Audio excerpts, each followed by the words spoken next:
शरीफ की आखिरी हदीस बच्चे पढ़ेंगे, तिलावत करेंगे और उसके बाद हजरत का पुरमग़ज़ खिताब और बयान होगा, फिर दुआ होगी इंशाअल्लाह। सभी हजरात दुआ तक सुकून और इत्मीनान के साथ बैठें।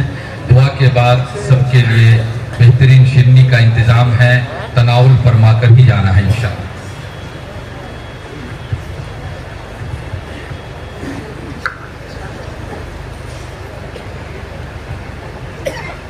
बिस्मिल्लाहिर्रहमानिर्रहीम।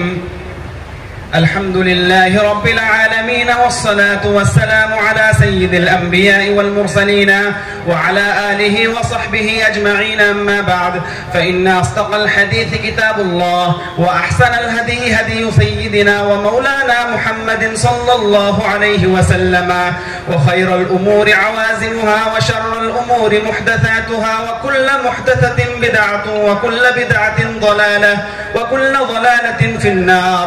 व بالسند المتصل منا إلى الشيخ الإمام الهمام الحافظ الحجة أمير المؤمنين في الحديث أبي عبد الله محمد بن إسماعيل بن إبراهيم بن المغيرة الجعفي اليماني البخاري رحمهم الله تعالى.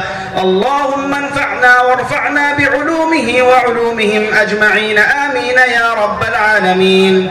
وبه قال حدثنا أبو النعمان قال حدثنا حماد بن زيد عن أيوب عن نافع عن ابن عمر رضي الله تعالى عنه قال قال النبي صلى الله عليه وسلم إن أصحاب هذه الصور يعذبون يوم القيامة ويقال لهم أحيوا ما خلقتم. وبه قال حدثنا محمد بن العلاء قال حدثنا ابن فضيل عن عمارة عن أبي زرعة سمع أبا هريرة رضي الله تعالى عنه وعنهم قال سمعت النبي صلى الله عليه وسلم يقول قال الله ومن أظلم ممن ذهب يخلق كخلقي فليخلقوا ذرة أو ليخلقوا حبة أو شعيرة.